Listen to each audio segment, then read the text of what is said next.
Bueno, colócala en pantalla completa, porfa, para yo poder ver los integrantes. Gracias. Dame un segundo, yo copio aquí.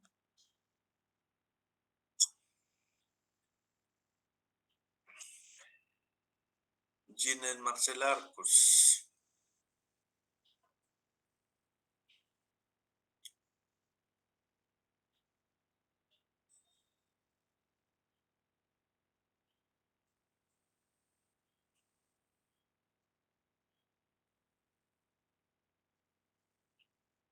María José Cabrera.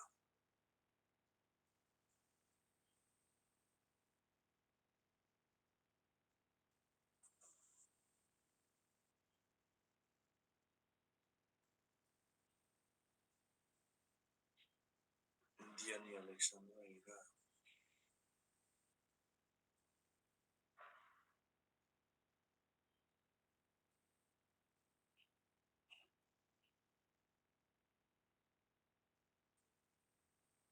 Gina Alejandra Gaso.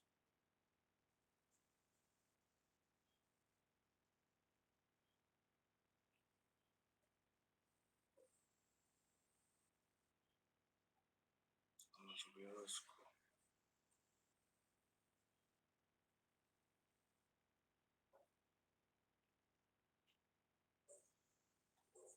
Jetas.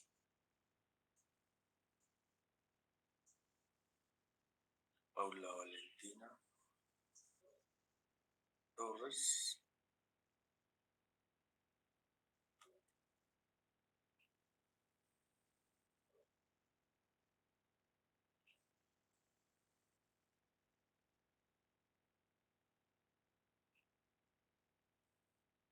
María Alejandra Valle. Listo, podemos arrancar. Bueno, muy buenos días, doctor, compañeros. Entonces, les vamos a presentar acerca de una enfermedad transmitida por alimentos, intoxicación por alimentos. Entonces, este es un caso de una paciente que consultó más o menos unas 5 veces pues a la consulta. Entonces, primero vamos a hablar sobre algunas generalidades, sobre algunas bacterias que son las más comunes en nuestro medio de producir intoxicación, algunos mecanismos de cómo diagnosticarlas, cómo diferenciarlas. Posterior presentaremos el caso clínico y por último ya haremos las observaciones del caso.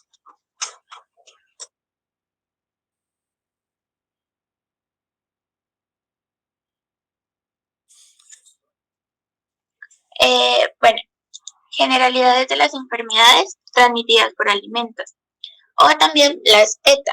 Estas pues constituyen un importante problema de salud a nivel mundial, ya que son provocadas pues por el consumo de agua o alimentos contaminados como microorganismos o pues parásitos, o bien por sustancias tóxicas que aquellos pues la producen. La preparación y la manipulación pues son pues factores que tienen que ver en el desarrollo de estas enfermedades, por lo que la actitud de los consumidores resulta muy importante pues para prevenirlas. Aquí tenemos en la Z, pueden ser por intoxicaciones y también puede ser por infecciones. Tenemos pues por infección transmitida por alimentos, esta que se produce pues por la ingestión de alimentos que contienen microorganismos que son pues perjudiciales para la salud, como pueden ser virus, bacterias y también parásitos. Y también tenemos intoxicación causada por alimentos.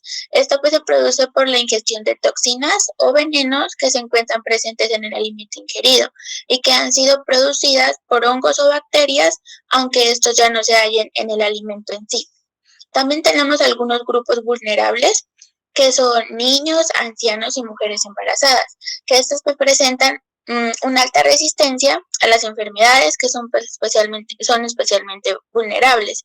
En estos casos las precauciones deben extremarse, pues las consecuencias de las ETA pueden ser muy perjudiciales y severas, dejando secuelas o incluso hasta provocando la muerte de estas personas que son más vulnerables hacia el presente de las enfermedades de las ETA. Siguiente.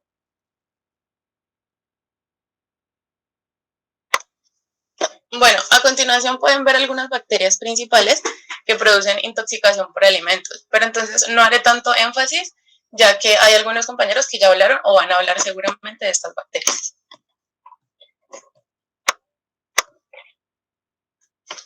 Bueno, para comenzar con Campylobacter jejuni, pues es una bacteria gram negativa, es aerobia, microaerófila, móvil y presenta formas pleomorfas. Se pueden observar, por ejemplo, como bacilos delgados curvos, espirales en coma, heces y cocoides, más que todo en cultivos viejos. En cuanto al periodo de incubación, es de 1 a 10 días. El cuadro clínico se dice que es muy autolimitado y va a durar de 2 a 5 días. Los factores de virulencia, pues tiene una membrana externa que tiene lipopolisacárido, tiene una cápsula, tiene lipoligosacáridos, tiene muchos antígenos O, tiene un flagelo también, pues que es importante para colonizar, para la virulencia y pues para invadir las células epiteliales, y tiene un antígeno de superficie. Y bueno, el vibrio cólera, gram negativo, forma de bacilos curvados, es anaerobia facultativa, posee flagelación polar, pues que ayuda a que tenga cierta movilidad máxima. El periodo de incubación es relativamente corto, dura menos de un día y 5 días. Los factores de virulencia, pues tiene adesina, antígeno somático O, antígeno H, hemolicina, neuraminidasa, exotoxina. La E. coli, Bacillogram negativo, no es porulante, tiene 3 elementos, que es la membrana citoplasmática, membrana externa, y entre pues, las dos tenemos un espacio periplásmico. Bueno, es anaerobia facultativa y tiene flagelos perítricos. Su periodo de incubación pues es de 3 a 8 días. Y los factores de virulencia, pues ya los vimos en clase, que van a depender del tipo de E. coli, que si es enterotoxigénica, enteroinvasiva, enteropatogénica, enterohemorrágica y enteroagregativa. Staphylococcus aureus, coco gram positivo, están agrupados como células únicas, las podemos ver en pares, tétaras, cadenas cortas o muchas veces formando racimos de uvas. No esporuladas, no tienen cápsula y anaerobias facultativas. Su periodo de incubación también es corto, de 1 a 6 horas, y se ve reflejado con síntomas como vómito y diarrea hasta 2 días de duración. Pero aquí hay una particularidad, que es que a pesar de que este Staphylococcus ocasione una infección, no se va a presentar fiebre. Factores de virulencia, polisacáridos capsulares, formación de biopolículas y las SCRAM, que es el componente de la superficie microbiana que pues reconoce las moléculas de la matriz adhesiva. Y entre esas pues podemos encontrar las proteínas de unión a la fibronectina y proteínas de unión al fibrinógeno y toxinas.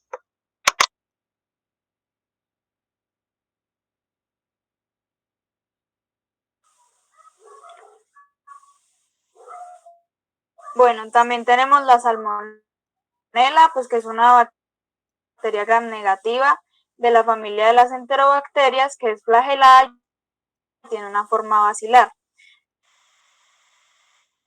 Esta bacteria pues presenta un metabolismo que puede ser de 2 formas, que puede ser oxidativo o puede ser fermentativo, aunque generalmente pues no fermenta ni lactosa ni sacarosa. Tiene pues un periodo de incubación de entre 5 a 72 horas, aunque generalmente es de 12 a 22 horas. Pues los factores de virulencia, entonces tenemos el agente O, el agente H, el agente KOV y las endotoxinas. Tenemos el Clostridium perfringens, que es pues una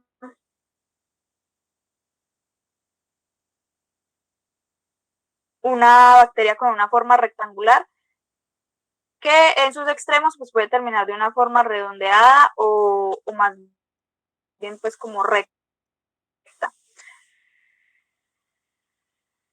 Esta bacteria pues no posee cilios ni posee flagelos.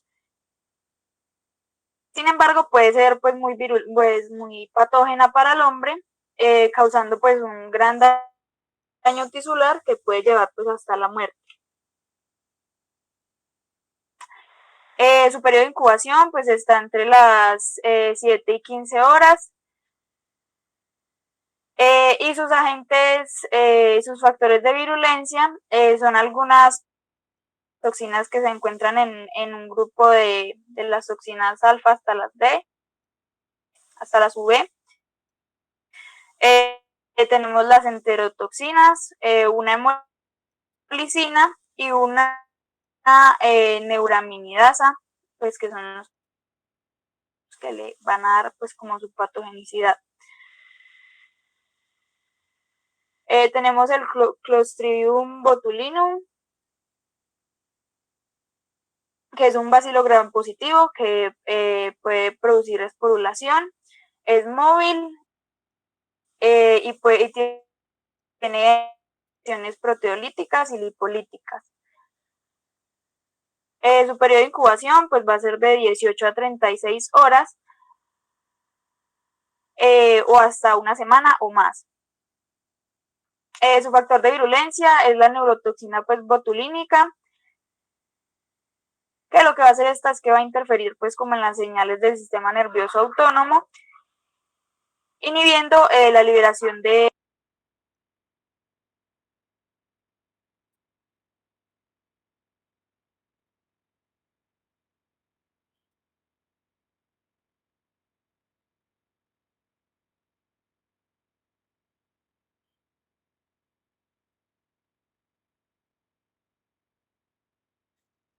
¿Qué pasó?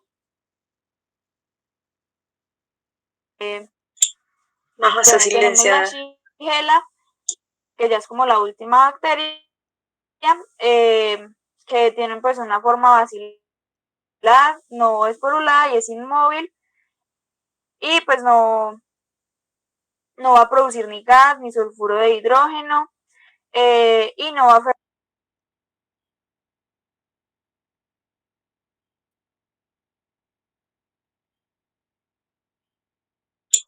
Creo que se le cayó el internet, profe. Estaba como fallando, se estaban recortando mucho. Sí. Bueno, entonces continúa pues cualquiera.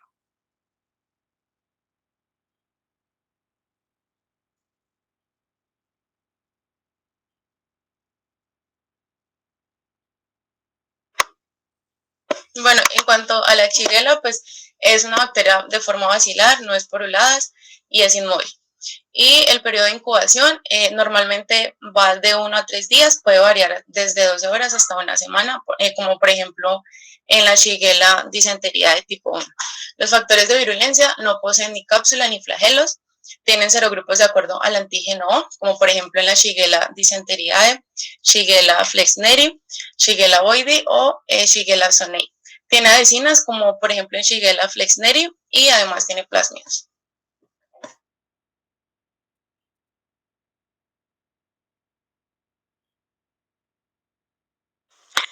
Bueno, para el diagnóstico de una enfermedad transmitida por alimentos se pueden utilizar varios métodos. El primero pues es el coprocultivo y para esto se utiliza una muestra fecal del paciente. También se puede el cultivo de muestras de alimentos contaminados y la identificación de las bacterias que crecen en estos medios de cultivo. Para esto se deben tener en cuenta características morfológicas y fisiológicas que pueden depender de factores ambientales o genéticos.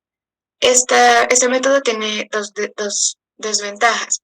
La primera es que se ha demostrado que algunas células bacterianas entran en un estado viable pero no cultivable por el procesamiento al que se someten los alimentos, y esto impide que se pueda utilizar este método como una herramienta de diagnóstico. La otra desventaja es que pues toma bastante tiempo realizar este método.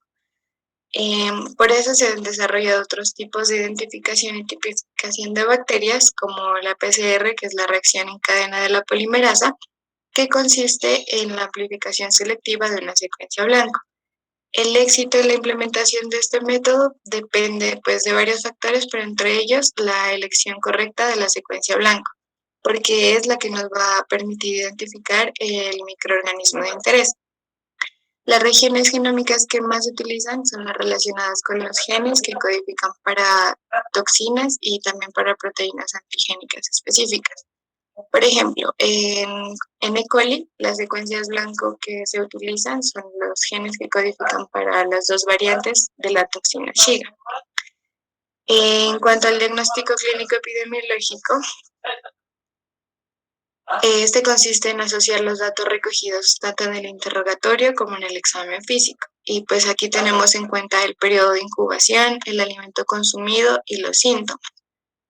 En cuanto al periodo de incubación, por ejemplo, si tenemos un periodo de incubación de 6 a 72 horas, podemos estar pensando que el microorganismo es Salmonella. O si el periodo es mayor a 14 horas, podemos pensar en E. coli o Shigella. En cuanto al alimento consumido, si el paciente nos refiere a haber comido carne o derivados, podemos pensar en Salmonella, o si nos refiere a haber comido mariscos, podemos pensar en Vibrio, o si la enfermedad está relacionada al consumo de agua contaminada, podemos pensar en Vibrio, en E. coli o en Giardia. Y en cuanto a los síntomas relacionados con el periodo de incubación, si el paciente presenta dolor cólico abdominal y diarrea acuosa dentro de 6 a 72 horas, podemos pensar en Vibrio cólera o Salmonella entérica. Si los síntomas son fiebre y dolor cólico abdominal dentro de 16 a 48 horas, podría ser Yersinia. Y si el paciente presenta diarrea sanguinolenta sin fiebre dentro de 72 a 120 horas, podemos pensar que el microorganismo es E. coli enterohemorrágico. Bueno, para identificar pues algunas bacterias, nosotros hemos escogido pues algunas pruebas, ¿no? Y se dice, o sea, que es necesario clasificarlas. O sea, estas bacterias se las pueden clasificar ya sea por su morfología, por su pared celular, por su metabolismo, entre otras. Entonces, hemos escogido la tinción de Gram, que es una tinción que se le realiza a todas las bacterias para poderlas observar mejor bajo el microscopio. Según la distribución del peptidoglicano de la pared celular que las envuelve, ellas se pueden teñir ya sea de una manera o de otra. Las bacterias que no se tiñen o son incoloras se las denomina bacterias gram negativas y no se tiñen porque tienen una pared celular muy delgada y además están conformadas por una segunda capa, la cual es de lípidos, y estos hacen que repele la tinción. Y las bacterias que se tiñen se las conocen como gram positivas, las cuales poseen una capa muy gruesa de peptidoglicanos. Espérate, digo, qué pena te interrumpo ahí, pero hay que aclarar una cosa. No es que no se tiñan, ojo, no es que haya bacterias que se tiñan y otras que no. La diferenciación entre gram positivos y gram negativos está en cómo se penetra por el colorante la capa de peptidoglicano. ¿Sí? Que en los gram positivos la capa es más gruesa y en los gram negativos la capa es más delgada. Entonces, al penetrar el colorante, pues al ser la capa más gruesa se va a ver en un color, y el gram negativo que no tiene esa capa tan gruesa, la reacción va a ser distinta. Entonces hay que utilizar otro colorante para poder hacer la diferenciación entre gram positivos y gram negativos.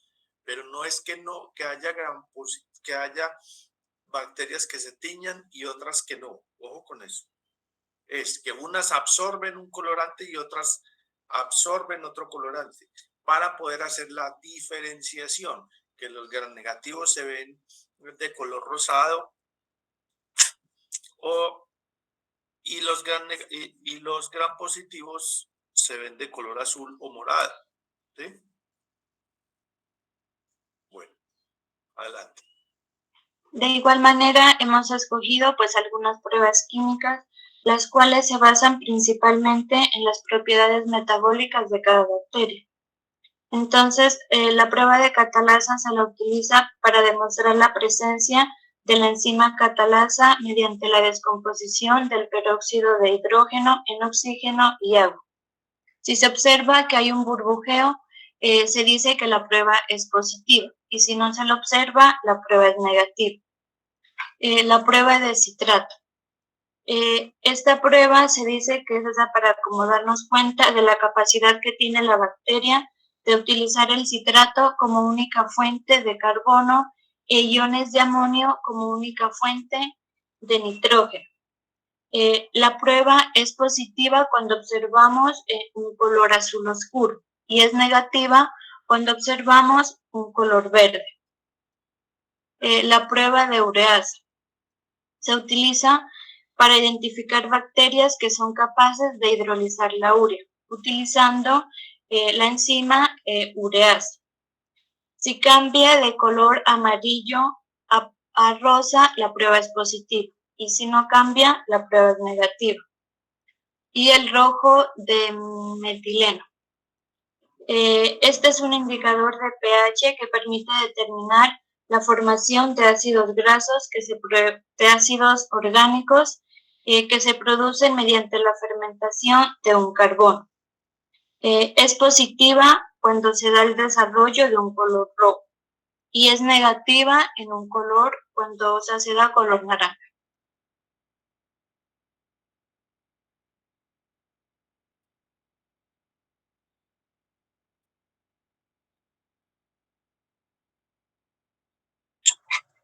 Bueno, en nuestro caso clínico, encontramos que es una paciente femenina de 22 años de edad, procedente de Armenia, que viene en el libre. Como dijo Valentina al inicio, pues la paciente va a reconsultar 5 ocasiones. Tenemos como una secuencia de cada consulta. La primera fue el 7 de febrero de este año, y así sí porque se dio cuenta que estaba en embarazo. Se dice que es una primera gestante de aproximadamente 6.3 semanas de embarazo, teniendo en cuenta la fecha de última menstruación. Consulta porque refiere dolor en el hipogastrio y en la fosa ilíaca derecha, asociado con un flujo amarillento no fétido. Se le envían para clínicos, que vemos aquí en el diapositiva, que son una beta-HCG, que es la gonadotropina coriónica humana para detectar el embarazo. El parcial de orina incluye sedimento, hemograma, hematocrito y leucograma. En los resultados podemos ver que el parcial de orina tiene bacterias positivas, y algo más fue que hematocrito dio resultado de 35.9%, y según el valor de referencia, pues este es entre 37 y 47%. Algo curioso es que no se tuvo en cuenta en el caso clínico, a pesar de que esto puede ser un indicador de una anemia o de otra enfermedad hematológica. Con su la clínica tenía antecedentes de polinefritis en la infancia, y con eso se dio el diagnóstico de infección de vías urinarias, sitio no especificado.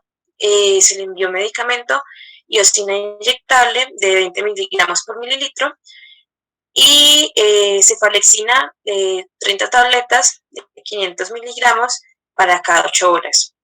Se le dio plan de salida con signos de alarma y exámenes que fueron un cultivo, un recuento de colonias que serían negativos a las 48 horas y una ecografía vaginal para el progreso del embarazo. En el segundo ingreso, que fue el 24 de febrero, asistí porque tenía flujo. Se refiere que es un cuadro clínico de 2 horas de evolución consistente con sangrado vaginal escaso, oscuro, asociado con cefalea frontal pulsátil de intensidad moderada. Aquí aún no llevaba la ecografía del embarazo y no se le dio ningún diagnóstico. Se le dio plan de salida con acetaminofén de 500 miligramos cada 6 horas. Y ya. Y en el ingreso número 3, que fue el 17 de marzo del 2020, tampoco llevaba ecografía y asistí porque vomitaba mucho. Entonces es un cuadro clínico en el que la paciente refiere rinorrea, estornudos, cefalea frontal opresiva intensa y cuadros eméticos 5 o 6 aproximadamente, postprandiales. Refiere que no tolera nada. Y al examen físico se encuentra que tiene amígdalas hipertróficas eritematosas, mucosa oral seca y congestión nasal.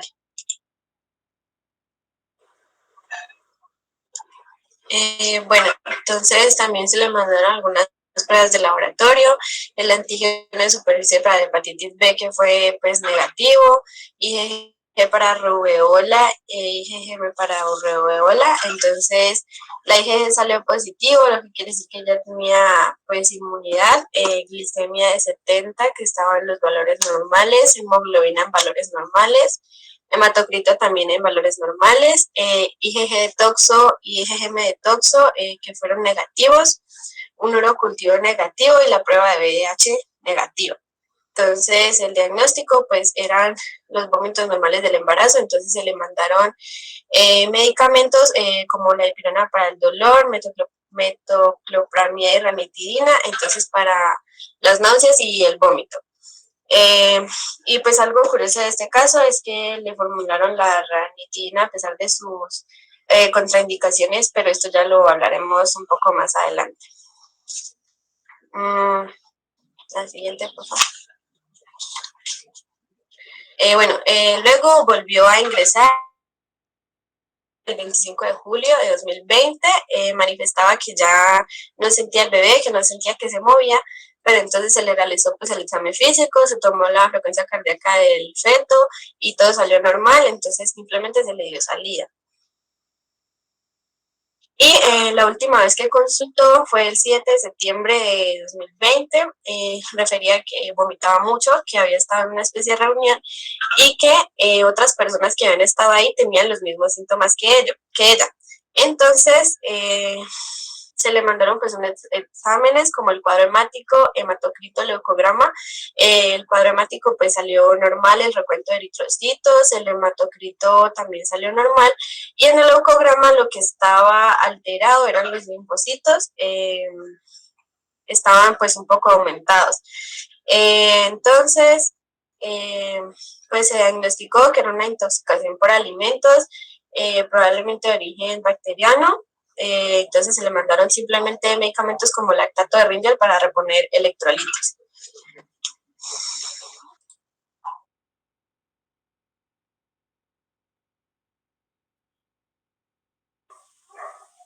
Sí se me escucha bien. Sí, ahora sí. Bueno, entonces en las observaciones y las recomendaciones, entonces lo primero que podemos decir pues es que en el interrogatorio que se le hizo pues a la paciente, pues al momento de consultar por la posible enfermedad transmitida por alimentos, no se tuvo en cuenta pues qué tipo de alimentos había consumido. Aparte de eso, pues lo que dijo el doctor ahora, no se pidió pues una muestra de los alimentos que la pudieron haber causado, ni se presentó la ficha pues epidemiológica. Además de esto, pues ella había presentado una infección de vías urinarias anteriormente y se mandó pues cefalexina. Sin embargo, en las pruebas que se hicieron para esto, primero se hizo un parcial de orina en el que se detectaron pues bacterias, pero 48 horas posteriores a esto se hizo un urocultivo en el que pues ya no se presentaban bacterias. Entonces, pues podríamos decir que en este caso faltó pues como estudiar un poco más para poder pues como mandarle el tratamiento a la paciente, por lo que pues el tratamiento que se le dio, en vez de pues haber causado como beneficios para ella, además de pues su estado de embarazo, pues pudo haber causado pues como efectos contraproducentes. Bueno, lo segundo es que hubo falta de pruebas tanto químicas como clínicas y epidemiológicas para determinar pues como los agentes causales de la ETA y de la IBU. Además de esto, pues no hubo un control del embarazo porque desde el principio en que la paciente pues fue a consulta, ella refirió que se había dado cuenta que estaba embarazada, pero nunca se supo pues como el tiempo que tenía en sí de embarazo, porque todo se guió pues como en la fecha de la última menstruación. Bueno, también en una de las consultas, la paciente presentó amígdalas hipertróficas y edematosas que pues se relacionaron con un resfriado común, pero pues nunca se determinó si estos podrían tener otro agente causal, como pues son los virus o las bacterias.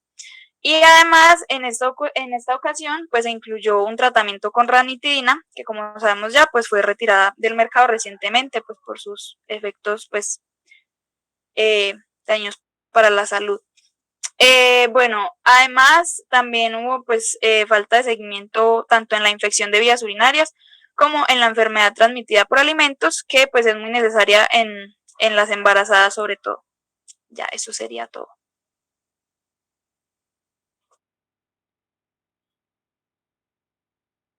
Bueno, muy bien. A ver, devuélvanse por favor una al caso. Devuélvanme. Miren, ustedes hicieron una cronología muy buena del caso. Y el caso yo lo escogí porque de alguna manera ya ustedes lo han manifestado, que tuvo digamos que no fue un mal manejo, sino un manejo no adecuado para el tipo de paciente. Recuerden que desde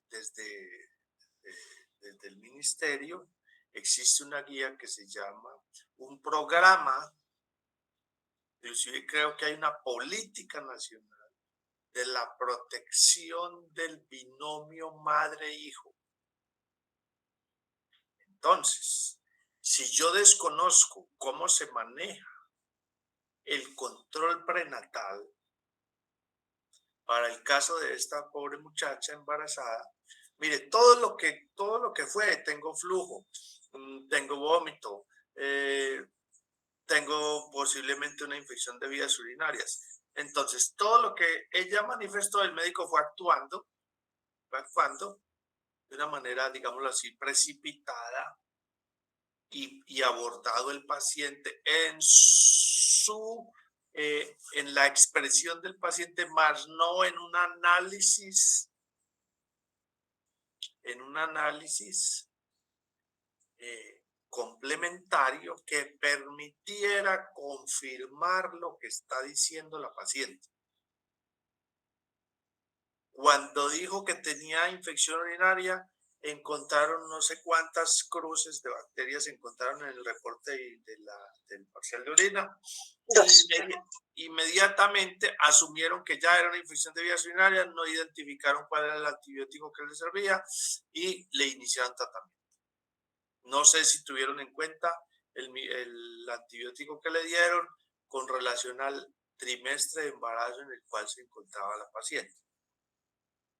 ¿Sí? Ahora, después volvió que tengo flujo, después volvió por no sé qué. Y finalmente se definió que en la última ocasión, en el último ingreso, fue una intoxicación por alimentos. Entonces el manejo no fue adecuado. Y ojo que mire este caso, yo saco los casos del hospital, o sea, son casos reales. Por eso a mí no me gustan los casitos de internet. No, yo a veces me demoro por buscarles el caso porque de alguna manera mi trabajo en el hospital me impide a veces estarme sentado buscando ese caso, que significa que yo me tengo que sentar, abrir historia clínica, hacer un filtro por el diagnóstico y buscar cuál es el caso. Y a veces filtro y me sale 40 historias. Entonces yo me tengo que poner a buscar el casito, no les voy a decir que me busco las 40. En un caso que les mandé, no me acuerdo cuál, tuve que leerme 27 historias clínicas para poder para poder filtrar y sacarles el caso que nos sirva para. Entonces, estos son casos reales. Ojalá no se les olvide cuando ya estén allá y sean unas eminencias queriendo Dios. Es mi deseo. Porque ustedes van a ser los médicos que van a atender a los profes cuando estemos más viejitos. Pues que uno abra el ojo, en su inconsciencia abra el ojo y vea a María José y diga, ay, sí, esta niña era juiciosa. Sí, doctora, hágame lo que quiera. Y no que diga, ay, no, ¿cómo que María José o cualquiera de ustedes? No. Entonces la idea es que se haga un abordaje muy amplio del paciente y no condicionar a lo que me dice el paciente y con eso actúo de manera inmediata, porque esas acciones deliberadas pueden ocasionar consecuencias en un paciente esto es tan delicado como es una mamá embarazada. Finalmente no me explico cómo llegaron a que era una infección transmitida por alimentos, porque como ustedes lo mencionaron, no hay ficha por ningún lado, absolutamente nada. En este momento, hoy, no sé si en el transcurso de esta semana o en la otra semana, uno de los médicos que muy probablemente ustedes van a interactuar con él en el hospital, se debe presentar al Tribunal de Ética Médica por no haber hecho una ficha epidemiológica. En un caso distinto que se enrabia a un paciente por una mordedura de perro, no hizo la ficha. Se le notificó, se le llamó, se le dijo, doctor, por eso se llama en salud pública notificación obligatoria. Eso tiene implicaciones legales, muchachos. Eso tiene implicaciones legales, eso hay que diligenciarlo correctamente y ustedes lo firman, pero hay que diligenciarlo en el tiempo que es, en el momento adecuado. Hay que estar pendiente de que sí lo reporten a salud pública. Eso hay que hacerle seguimiento. Y no que a usted le aparezcan por allá después, a los 6 meses, oiga, doctora Ana Sofía, usted no hizo una ficha de una intoxicación por salmonela. ¡Ay! ¿Cómo así? Ahí pueden tener problemas. Entonces, mucho cuidado con esto, que lo que sea de notificación obligatoria, lo que sea de salud pública, es obligatorio hacer la tarea juiciosa de las fichas epidemiológicas. Eso no es si quiere, no. Entonces ya cuando es especialista, ¿yo por qué voy a hacer una ficha si yo soy la gastroenteróloga? Entonces yo no tengo por qué. En un momentico, si usted está atendiendo al paciente, está en la obligación, pues se llama notificación obligatoria y tiene implicaciones legales. Yo quiero resaltarles eso para que lo tengan muy en cuenta, no se les olvide, no se relajen con eso, que pueden tener problemas. Bueno, ¿listo? ¿Alguna otra observación del caso? Y si no, pues terminamos. La exposición también me gustó mucho, están muy limpiecitas, muy bonitas. Se respaldaron ahí entre los equipos. Me parece muy bien que también se aprenda a trabajar en equipo con los compañeros, distinto que sean los íntimos amigos, pero que se trabaje en equipo. Muy importante en salud, trabajar en equipo. Salirnos de todas esas vanidades de cada uno y de todos esos orgullos y trabajar en equipo porque estamos trabajando para un paciente. Nosotros no trabajamos para nosotros, ni para la doctora, ni para el doctor. Hay que apenas decirle a la doctora, es que es la ginecobstetra y usted se dio cuenta como médico en el que se le pasó por alto tal cosa, pues dígale con todo el respeto, doctora, ¿no cree que nos faltaría tal cosa? Ah, no, que es que me regañan, pues que me regañe, pero yo tengo que hacer las cosas y trabajar en equipo. Más no en grupo, en equipo. El equipo salva vidas, el grupo no. Bueno, ¿listo? ¿Alguna otra cosa? ¿No más? Entonces los dejo porque ya tengo que empezar ahorita con sus compañeritos de cardio. Entonces, un placer. Nos veremos. Se cuidan, por favor. No se relajen. No se relajen. Se fueron 3 personas, 2 personas de la clase porque aparecen 50.